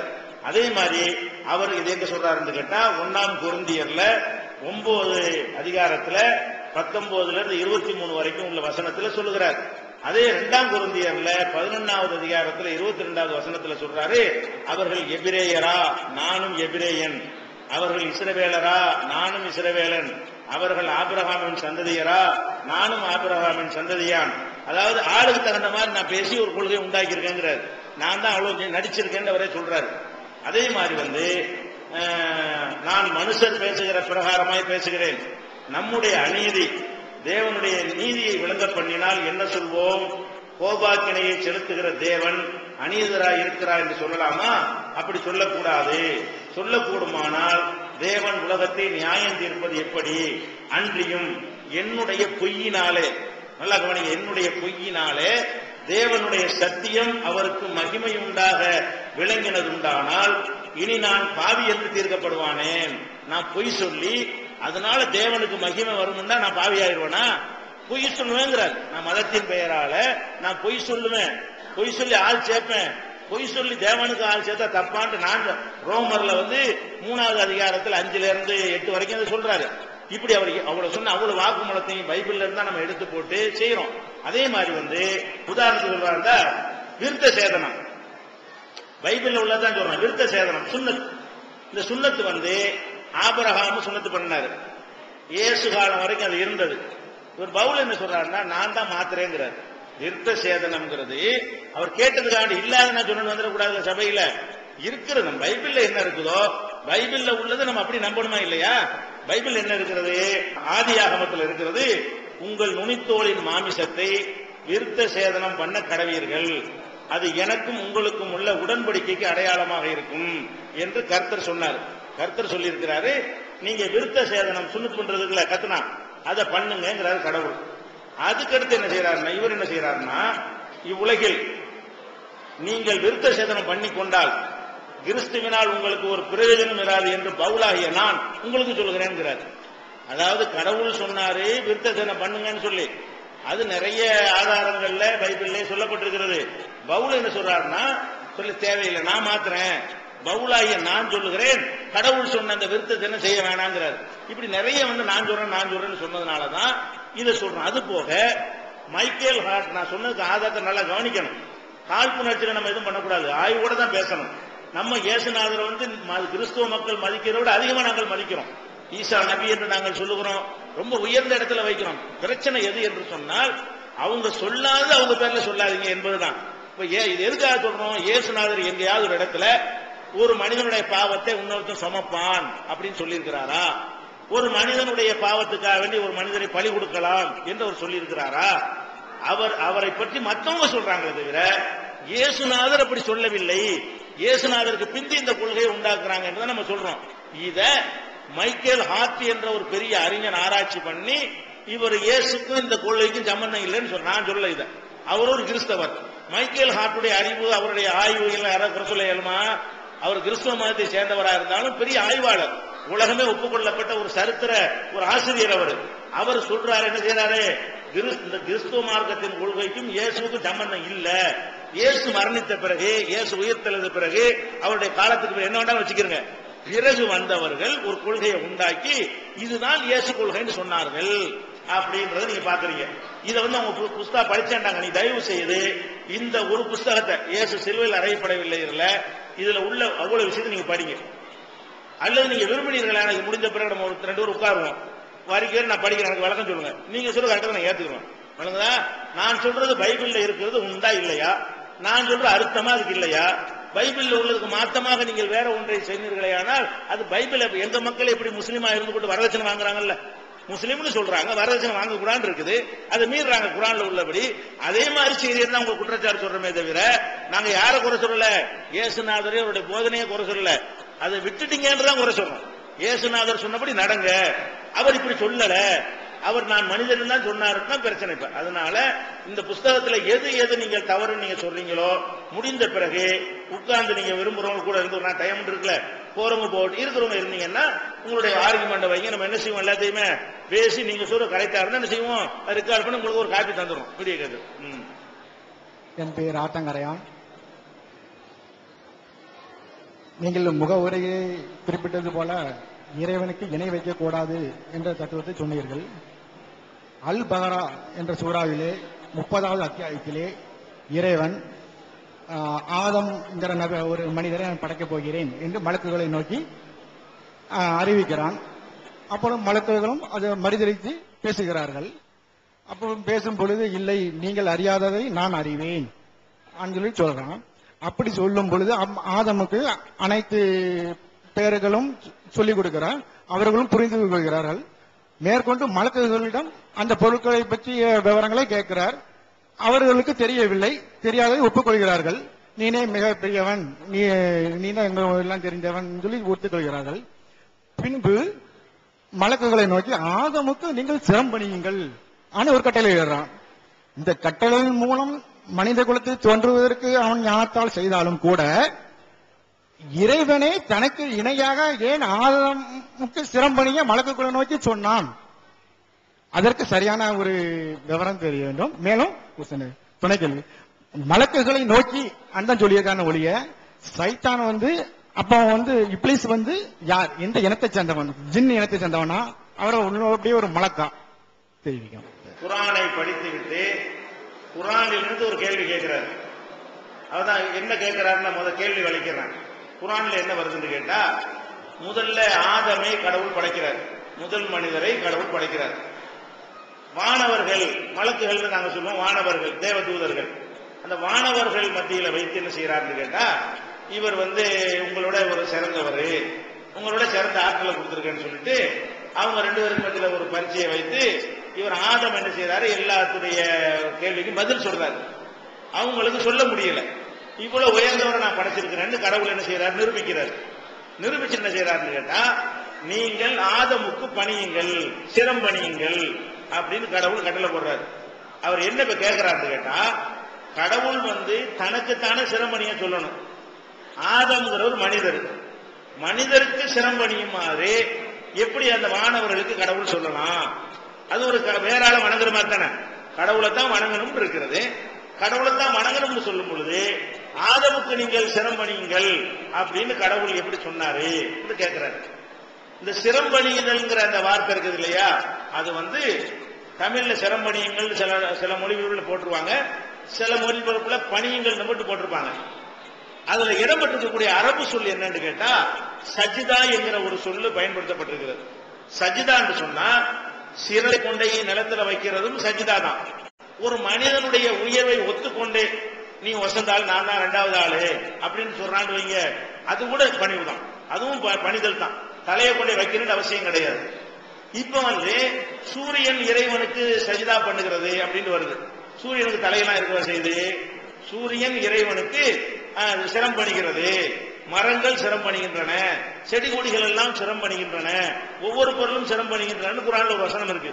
இதுக்கு அர்த்தம் என்ன? நம்ம என்ன செய்ய மாட்டோம், சிரத்தை கொண்டு வச்சு தலையில வைக்கணும்னு செய்ய மாட்டோம். மரங்கள்லாம் தலையை கொண்டு கீழே வைக்குது. கடவுளுடைய மரியாதையை ஒத்துக்கொள்ளுகிறது, கடவுளுடைய கண்ணியத்தை ஏற்றுக்கொள்ளுகிறதுன்னு அர்த்தம். அந்த அடிப்படையில தான் ஆதமுக்கு பணியுங்கள் என்பது நெத்திய கொண்டே நிலத்துல வைங்க அப்படிங்கிற அர்த்தத்தில் கிடையாது. ஏன்னா வானவர்களுங்கிறது தனிமையான ஒரு படைப்பு.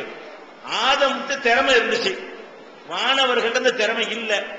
கடவுள் ப்ரூவ் பண்ணி நிரூபிச்சு காட்டுறாரு, உங்களோட வசந்தவர் தானே அவரு, அவருக்குரிய மரியாதை கொடுங்க, அவருக்கு நீங்கள் பணிவு செலுத்துங்கள். அந்த அர்த்தம் தான் சொல்லப்படுதே தவிர ஆதமை கடவுளாக்குங்கள், கடவுள் இடத்துல வையுங்கள், கடவுளை போல வழிபடுங்கள் என்று அந்த கட்டளைக்கு அர்த்தம் கிடையாது.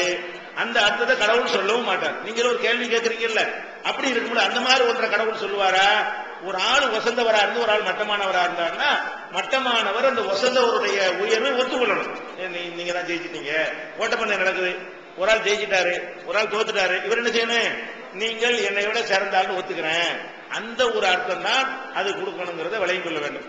இப்லீஸ்ங்கிறவர் யாருன்னு கேட்கிறாங்க. இப்லீஸை பொறுத்த வரைக்கும் அவர் ஜின் என்ற ஒரு இனத்தை சேர்ந்தவர். அவர் மாணவர்கள் வரமாட்டாரு. ஜின் என்று ஒரு கண்ணுக்கு தெரியாத ஒரு படைப்பு இருக்குன்னு இஸ்லாம் சொல்லுகிறது. அது விரிவா விளக்க வேண்டிய விஷயம். அந்த படைப்புல உள்ளவராக இருந்தாலும் அவர் மாணவர்களோடு ஒருவராக இருந்தாரு. அதனால அவன் இப்லீஸ் மறுத்தான்ங்கிற அதுல விளங்கிக்கலாம். என் பேர் மணிகண்டன், நான் தூத்துக்குடி தான். அது இஸ்லாத்துல ரெண்டு பிரிவு இருக்கு, தௌதிக் ஜமாத் ஒண்ணு, சுன்னத்துல் ஜமாத். ஒருத்தங்க இறந்தவங்களை வணங்கக்கூடாதுங்கிறீங்க, ஒரு பிரிவு வணங்கலாங்கிறீங்க, வணங்கிட்டு தான் இருக்காங்க. இன்னொருத்தவங்க 5 நேர தொழுகையும் அந்தந்த நேரத்துல தொழுகிறாங்க, இன்னொரு பிரிவு 2-3 நேர தொழுகை சேர்த்து தொழுகிறாங்க. இந்த இனிய மார்க்கத்துல எதுக்கு இப்படி ஒரு பாகுபாடு? அவர் என்ன கேட்கிறாருன்னா, தமிழ்நாட்டில் உள்ள முஸ்லிம்களை கவனிக்கும் பொழுது நீங்க 2 பிரிவா இருக்கிறீங்க. ஒரு பிரிவு என்ன பண்றீங்கன்னா தர்காவுக்கு போகக்கூடாது, செத்து போனால வணங்கக்கூடாது, இந்த மாதிரி சொல்றீங்க. இன்னொரு ஆள் என்ன செய்யறாங்கன்னா அதெல்லாம் செய்யலாங்கிறாங்க. முஸ்லிம்கள் செய்யறாங்கல்ல, அப்ப இந்த வழிபாட்டு விஷயத்துல நீங்க 2 விதமா இருக்கிறீங்கன்னு கேட்கிறாரு. 2 விதமா தமிழகத்துல முஸ்லிம்கள் இருக்கிறது உண்மைதான். ஆனால் அது காரணம் என்னன்னு சொன்னா மார்க்கத்தை அறிந்து கொள்வதில் அவங்களுக்கு ஆர்வம் இல்லை, அதுக்கு முயற்சி பண்ணல என்ற காரணத்தினால்தான் இந்த பிரிவு வருதே தவிர குர்ஆன்ல எங்கேயாவது தர்காவுக்கு போங்கன்னு சொல்லப்பட்டிருக்குதா? நபிகள் நாயகத்தினுடைய அறிவுரைகள் எங்கேயாவது செத்து போன ஆட்களை வணங்குன்னு சொல்லப்பட்டிருக்குதா? செத்து போன ஆட்களுக்கு தர்கா கட்டாதீங்கன்னு சொல்லப்பட்டிருக்குது, கட்டுனா இடிச்சு போடுங்கன்னு சொல்லப்பட்டிருக்கிறது, இறந்தவருக்கு சமாதியை கூட கட்டாதீங்கன்னு சொல்லப்பட்டிருக்கிறது. இப்படித்தான் நபிகள் நாயகம் சொன்னாங்க. அப்ப 2 பிரிவா இருக்கிற காரணம் என்னன்னு கேட்டா, ஒரு சாரார் குர்ஆன்ல உள்ளதையும் நபி சொன்னதையும் தான் செய்யணுங்கிறாங்க. இன்னொரு சாராரு எங்க அப்பம்பாட்டன் வழிமுறையா எது நடக்கிறதோ அது குர்ஆன்ல இல்லாட்டாலும் பரவாயில்லை நாங்க செய்வோங்கிறாங்க. இப்ப நாங்கள் தௌஹீத் ஜமாத்துங்கிறோம், நாங்கெல்லாம் என்ன செய்ய மாட்டோம், அதை தர்காவுக்கு போக மாட்டோம், தாயத்தட்டு போட மாட்டோம், பேய் பிசாசை நம்ப மாட்டோம், பூசாரிட்ட போக மாட்டோம், அஜயத்துல ஓதி பார்க்கறது போக மாட்டோம், இந்த மாதிரி எல்லாம் என்ன செய்ய மாட்டோம், மூட நம்பிக்கை எதுவும் போக மாட்டோம். அல்லாட்ட நேரடியா தொடர்பு கொள்ளணும், கடவுள்கிட்ட வரதட்சணை வாங்க மாட்டோம், ஆடம்பரமா திருமணம் செய்ய மாட்டோம், வீண் விரயம் செய்ய மாட்டோம், கெட்ட பழக்கங்கள் இருக்கக்கூடாது, புகைப்பிடித்தல் கூட கூடாது என்கிற மாதிரியான ஒரு கொள்கை நாங்க இருக்கிறோம். இன்னொரு சார் என்ன பண்றாங்கன்னு கேட்டா, எங்க அப்பம்பாட்டன் என்ன சொன்னாங்களோ அதான் செய்வோங்கிறாங்க. அதனாலதான் பிரிவே தவிர குர்ஆன்ல இந்த பிரிவு கிடையாது, முகமது நபியுடைய போதனையில் இந்த பிரிவு கிடையாது. பாபரி மஸ்ஜித் அதை பத்தியா சிறு விளக்கம். சரி சரி. அதாவது பாபர் மசூதி தீர்ப்பை பத்தி வழக்கம் கேட்கிறாங்க. பாபர் மசூதி தீர்ப்பை பொறுத்த வரைக்கும் முஸ்லிம்கள் ஆரம்பத்தில் நம்ம சொல்லிட்டு வர்றோம். என்ன சொல்றோம்னு கேட்டா, கோர்ட்டுடைய தீர்ப்புக்கு முஸ்லிம்கள் நான் கட்டுப்படுவோம், நீதிமன்றம் ஒன்று இருக்கிறது, நீதிமன்ற தீர்ப்புக்கு நாங்கள் கட்டுப்படுவோம் அப்படின்னு முஸ்லிம்கள் சொல்லிட்டு வர்றோம். ஆனா நீதிமன்றங்கள் எப்படி தீர்ப்பு அளிக்கணும்னு கேட்டா, நம்ம நாட்டில் உள்ள சட்டப்படி தான் அளிக்கணும். நம்ம நாட்டில் சிவில் சட்டம் இருக்கிறது, ஒரு சொத்து தகராறு வந்தால் எப்படி தீர்ப்பு அளிக்கணுங்கிறதுக்கு ஒரு விதிமுறை இருக்கிறது, அதன்படி அவங்க தீர்ப்பு அளிக்க வேண்டும். ஆனா இந்த தீர்ப்பு எடுத்துக்கிட்டீங்கன்னு சொன்னா அலகாபாத்தில் உள்ள ஹைகோர்ட் நீதிபதிகள் வந்து சட்டப்படி அவங்க தீர்ப்பு அளிக்கவே இல்லை. சட்டத்தை தூக்கி மூலையில போட்டுவிட்டு அவங்க விருப்பப்படி தீர்ப்பளிச்சிருக்கிறாங்க. அவங்க எதை விரும்புறாங்களோ அதை தீர்ப்பளிச்சிருக்கிறாங்க. புரிந்து கொள்வதாக இருந்தால் இப்ப என்னன்னு கேட்டா, ராமர் வழக்கு இடம் சம்பந்தமான வழக்கு இருக்கிறது. முஸ்லிம்கள் கையில 450 வருஷமா இருந்தது. 1949 டிசம்பர் மாசம் அதுல கொண்டே சிலையை கொண்டே வச்சாங்க. 1992 இடிச்சுட்டாங்க. அது வரைக்கும் 49 வரைக்கும் அது 1528 கட்டப்பட்ட பள்ளிவாசல். 450 ஆண்டு காலமாக அது பள்ளிவாசலாக இருந்தது. தொழுகை நடந்தது. முஸ்லிம்கள் நிர்வாகம் பண்ணார்கள். எல்லாத்துக்கும் தெரியும். இப்ப என்ன செய்யறாருன்னு கேட்டா, ஒரு நிர்மகி அகோரா அப்படின்னு ஒரு கமிட்டி கேஸ் போடுது. என்ன கேஸ் போடுதுன்னு கேட்டா, இந்த இடத்தில் பள்ளிவாசல் என்று ஒன்று இல்லவே இல்லை, கோவில் இருக்கிறது, இப்ப வரைக்கும் கோவில் தான் இருந்து கொண்டிருக்கிறது.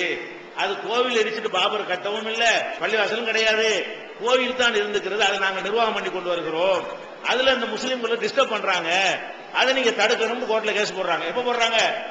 பள்ளிவாசலா இருக்கும் போதே, தொழுகை நடந்துகிட்டு இருக்கும் போதே, அது அங்குள்ள பள்ளிவாசல இல்ல, நாங்க கோயில் தான் இருக்கிறது, கோயில்ல டிஸ்டர்ப் பண்றாங்கன்னு கேஸ் போடுறாங்க. இது பொய்ன்னு எல்லாருக்கும் தெரியுதா இல்லையா? பள்ளிவாசல் இருந்துச்சா இல்லையா? இருந்தது தானே போய் இடிச்சாங்க. நீதிமன்றம் ஏத்துக்கிட்டு என்ன பண்ணுதுன்னு கேட்டா, அந்த இடத்துல பள்ளிவாசல இல்லைன்னு தீர்ப்பளிக்குது. பள்ளிவாசல கிடையாது, இவங்க கோயில் நிர்வாகம் பண்றாங்க, அதுல போய் முஸ்லீம்கள் டிஸ்டர்ப் பண்ணாதீங்க. அதனால 3ல ஒரு பங்கு அவங்களுக்கு 3 பங்கா பிரிச்சாங்கல்ல. இந்த நிர்மகி அகோராங்கிறவங்க என்ன வழக்கு போடுறாங்க? பள்ளிவாசலா இல்லையாங்க டாபிக்கே போகல, இந்த பாபர் மசூதிலே வந்து அந்த இடத்துல இல்ல, அது காலமா கோயில் தான் இருந்துகிட்டு இருக்கிறது, அந்த கோயிலை நாங்க நிர்வாகம் பண்ணிட்டு இருக்கிறோம், சில முஸ்லிம்கள் எங்களுக்கு டிஸ்டர்ப் பண்றாங்க, இடைஞ்சல் பண்றாங்கன்னு கேஸ் போடுறாங்க. ஒரு நீதிபதிகள் சட்டப்படி பண்ணா என்ன செய்யணும்? இது பொய்ன்னு தெரியணுமா இல்லையா? அந்த மனுவை தள்ளுபடி பண்ணணுமா இல்லையா? 3ல 1 கொடுத்து விட்டாங்க. இன்னொரு கேஸ் என்ன தெரியுமா? ராமரே கேஸ் போடுறாரு. இன்னொரு கேஸ் எப்படி வருது இந்த கோர்ட்ல? நான் ராமரு, என்னுடைய இடம் அது, நான் அங்கதான் அவதரித்தேன், ராமர் சார்பா ஒரு கமிட்டி கேஸ் போடுறாங்க. என்னுடைய இடத்துல கோயில் கட்டப்பட்டுச்சு, அதை பாபர் இடித்து விட்டு பள்ளிவாசல் கட்டினார்னு ராமரை ஒரு பார்ட்டியா சேர்க்கிறாங்க. ராமர் ஒரு பார்ட்டியா சேர்த்தா இது சட்டத்தில் சரியா வருமா? கோர்ட் என்ன சொல்லுது? ராமர் ஒரு பார்ட்டியை ஏற்றுக்கொண்டு அவர் குழந்தை ராமரா இருக்கிறதுனால குழந்தை ராமர் பேர்லாம் கேஸ் போடுறாங்க. குழந்தை ராமர் மைனருக்கு வந்து எப்ப வேணாலும் கேஸ் போட்டுக்கலாம்.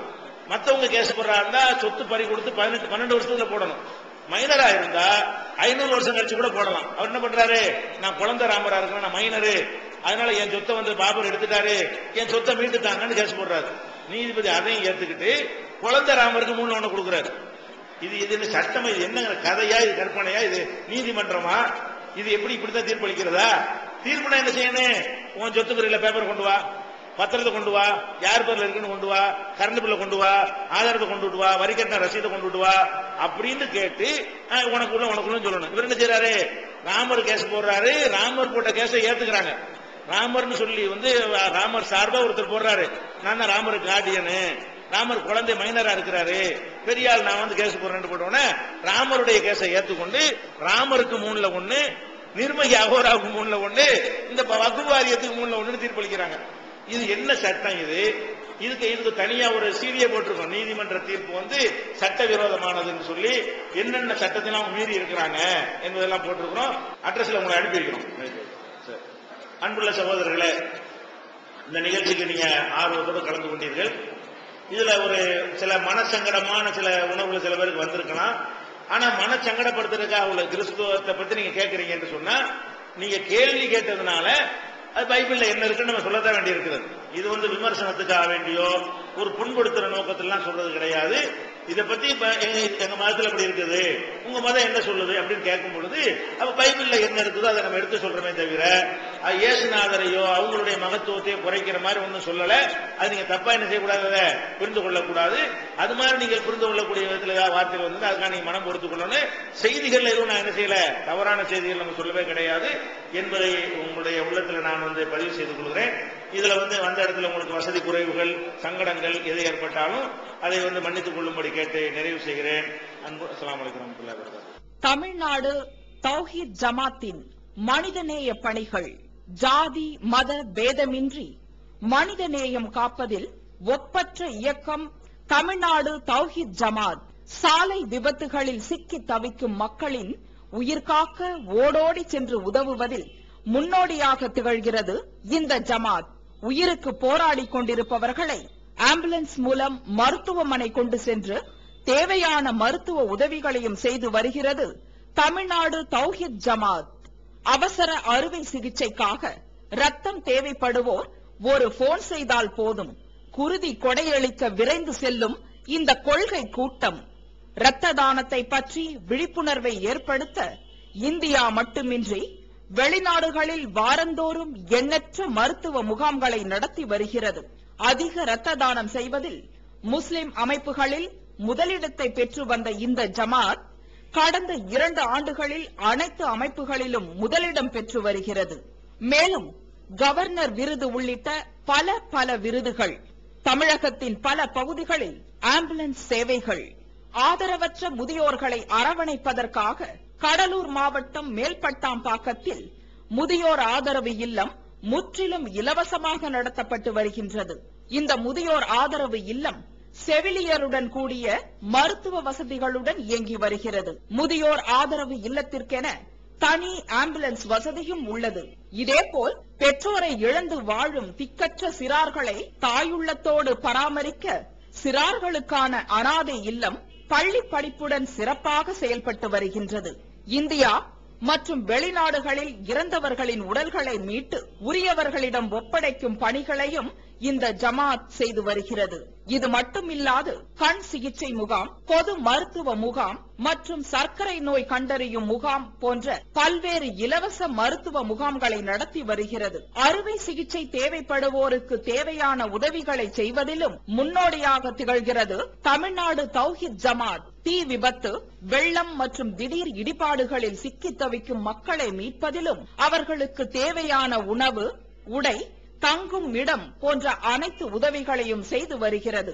கடந்த சுனாமி பேரழிவின் போது கோடிக்கணக்கான மதிப்புள்ள பொருட்களை திரட்டி பாதிக்கப்பட்டுள்ள அனைத்து சமுதாய மக்களுக்கு வழங்கியதுடன் சுமார் 75 லட்சம் ரூபாய்களை ரொக்கமாகவே வழங்கி உணர்வு வார இதழில் முறையாக கணக்கு காட்டிய மாசற்ற ஜமாத் தமிழ்நாடு தௌஹீத் ஜமாத். ஏழை விதவைகளுக்கு தையல் இயந்திரங்கள், ஏழை மாணவ மாணவிகளுக்கு இலவச நோட்டு புத்தகங்கள், சீருடைகள், பள்ளி கட்டணங்கள் மற்றும் மேற்படிப்பை தொடர முடியாதவர்களுக்கு கல்லூரி கட்டணங்கள் போன்றவற்றையும் இந்த ஜமாத் வழங்கி வருகிறது.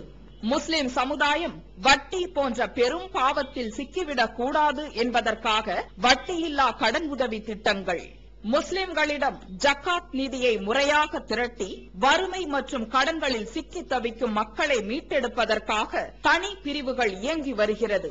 எந்த வெளிநாட்டு அரசிடமிருந்தோ அல்லது எந்த வெளிநாட்டு நிறுவனங்களிடமிருந்தோ உதவிகளை பெறுவதில்லை என்பதை கொள்கையாக கொண்டுள்ளது தமிழ்நாடு தௌஹீத் ஜமாத். எனவே மறுமையில் மகத்தான கூலியை பெற்றுத்தரும் இந்த அரிய பணிக்கு உங்களது ஜக்காத் மற்றும் நன்கொடைகளை வாரி வழங்குவீர்.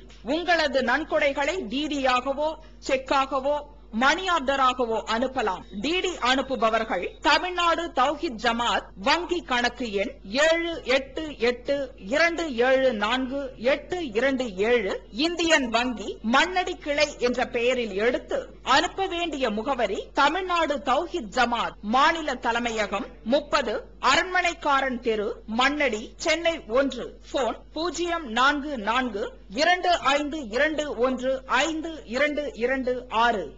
Allah